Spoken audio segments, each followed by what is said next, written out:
Olá a todos, hoje falarei sobre a independência de axiomas.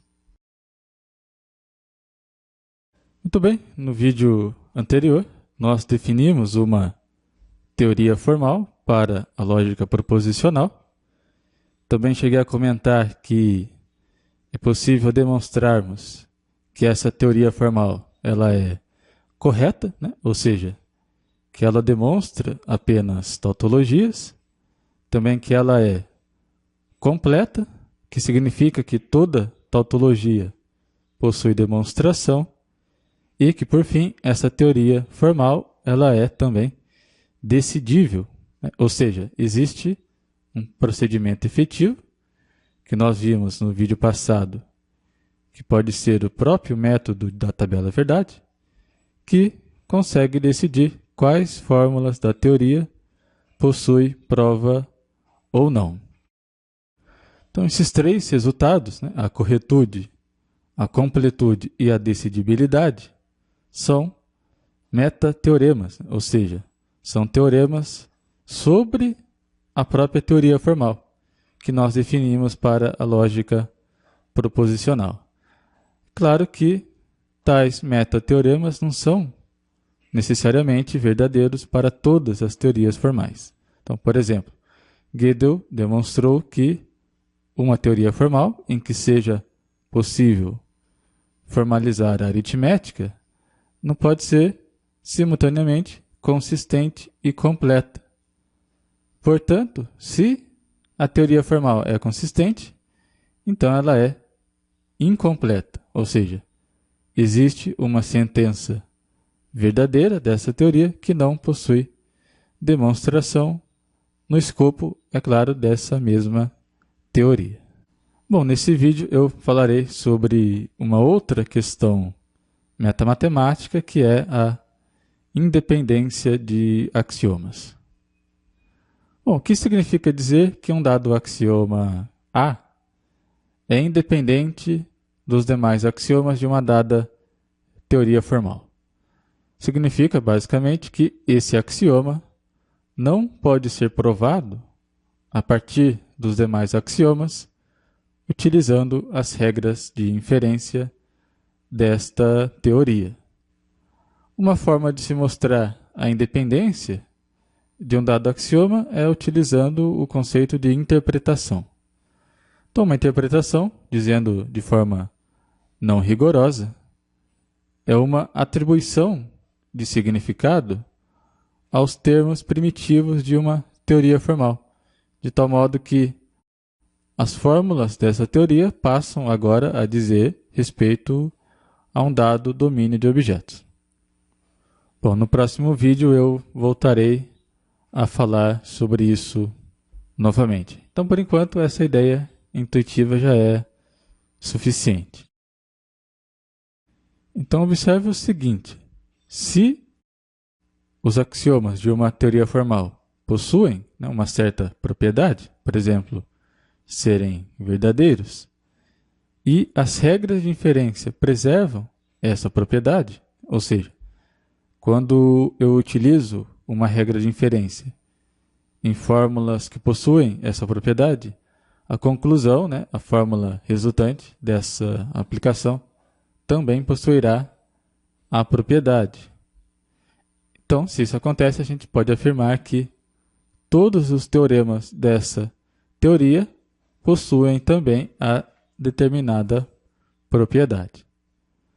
Portanto, se uma dada fórmula não possui essa propriedade, então a gente pode concluir que ela não é teorema dessa teoria, pois se fosse, teria que possuir a tal propriedade.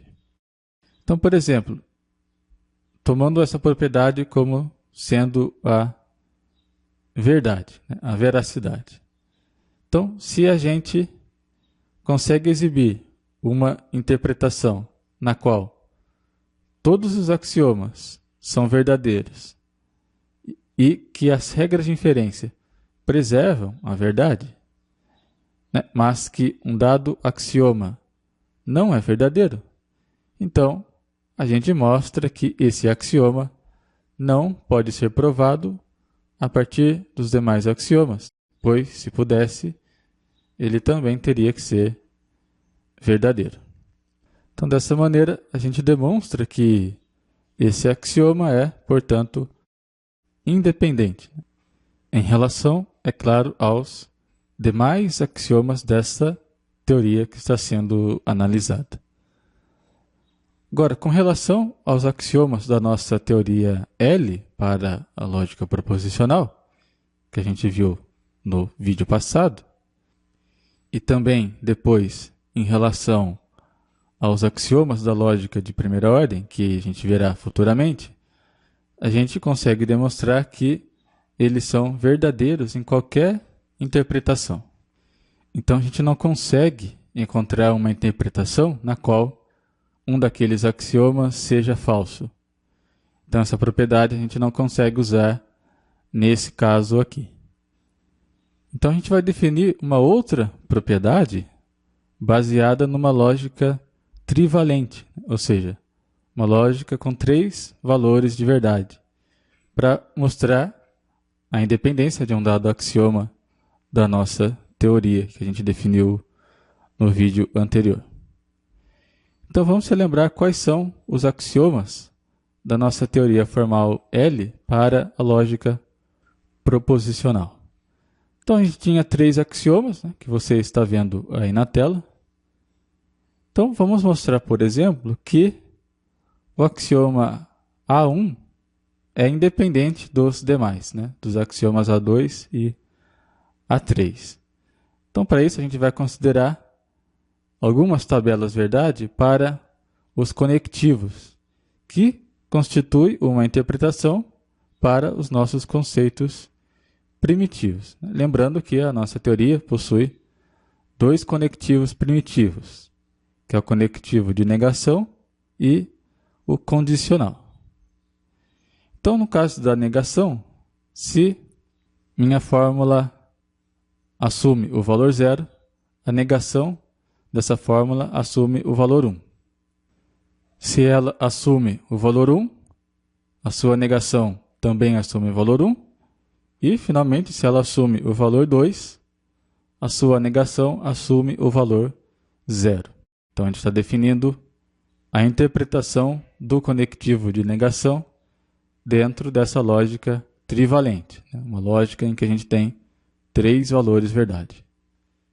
E a gente define também a interpretação pro conectivo de condicional.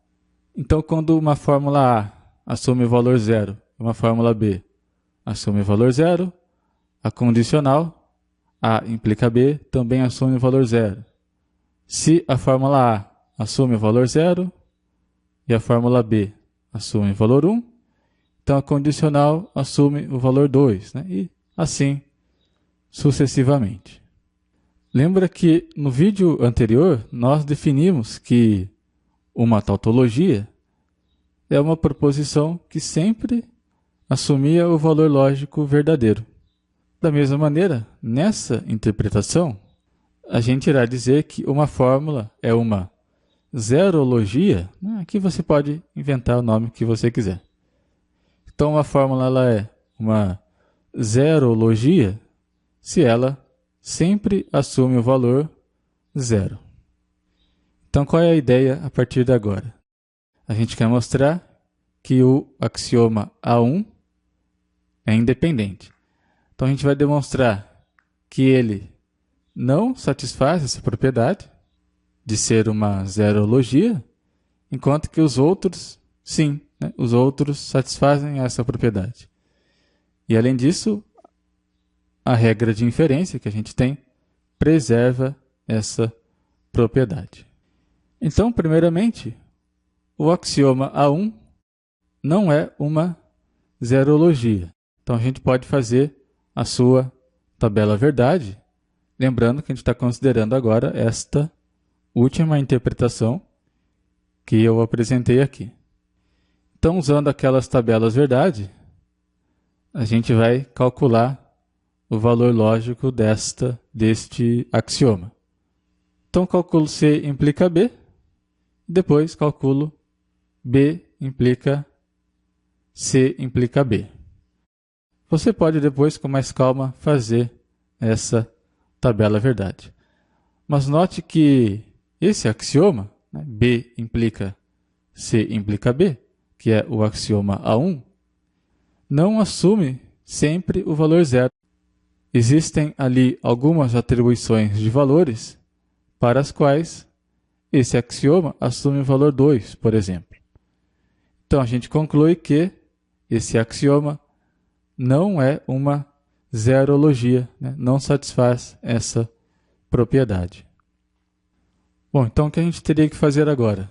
Teria que verificar que os dois outros axiomas, por sua vez, satisfazem essa propriedade. Então, vamos dar uma olhada no axioma A3. Então, usando aquelas mesmas tabelas verdade que a gente definiu anteriormente, faço o cálculo não C e não B, depois não C implica não B. Então, nessa parte, a gente calculou o antecedente da condicional maior, do axioma A3. Agora, passando para o consequente, então a gente tem primeiro não C implica B, depois não C implica B, implica C. Por último, eu calculo finalmente a condicional. Então, o que a gente obtém é que essa fórmula, né, dada pelo axioma A3, sempre assume o valor zero. Portanto, ela satisfaz a propriedade de ser uma zerologia. E construindo a tabela verdade do axioma A2, né, que será um processo mais trabalhoso, pois ela contém 3 variáveis proposicionais. Então vai dar um pouquinho mais de trabalho. Mas se você construir a sua tabela, você verá que ela também satisfaz a propriedade de ser uma zerologia. Então agora, por fim, resta a gente mostrar que a regra de inferência do nosso sistema, lembrando que a única regra que a gente tem é a regra modus ponens, preserva essa propriedade. Então veja, se uma fórmula A e uma fórmula A implica B são zerológicas, ou seja, satisfazem essa propriedade, então, por definição, tanto a fórmula A quanto a fórmula A implica B sempre assumem o valor lógico zero, independente dos valores que atribuímos às suas variáveis proposicionais. Então, desse modo, quando o antecedente da condicional assume o valor zero, de acordo com a nossa tabela verdade construída anteriormente, para que a condicional também assuma o valor zero, o consequente, né, no caso a fórmula B, necessariamente também deve assumir o valor zero. Então você pode voltar lá depois e checar que de fato é isso que acontece. Sendo assim, se as fórmulas A e A implica B são zerologias, B também é uma zerologia. Ou seja, a gente conclui que a regra modus ponens preserva essa propriedade. Concluímos então que o axioma A1 é independente dos axiomas A2 e A3. Por quê? A2 e A3 são zerologias, satisfazem essa propriedade. A gente viu que modus ponens preserva essa propriedade, mas que, no entanto, o axioma A1 não é uma zerologia. Portanto, o axioma A1 não pode ser provado a partir de A2 e A3, usando a regra modus ponens. Bom, então já finalizando, vale citar que existem, é claro, outras axiomatizações para a lógica proposicional que diferem da nossa teoria que a gente construiu. Ou seja, ela não é a única axiomatização possível. O nosso próximo passo agora será estender ou ampliar a linguagem do nosso sistema adicionando, por exemplo, os quantificadores, né, para a gente obter uma formulação de uma nova teoria formal, agora para a lógica de primeira ordem, que é o fundamento lógico, não é o único, é claro, mas é o fundamento lógico de várias teorias matemáticas que são chamadas de teorias de primeira ordem. Então é isso, até o próximo episódio.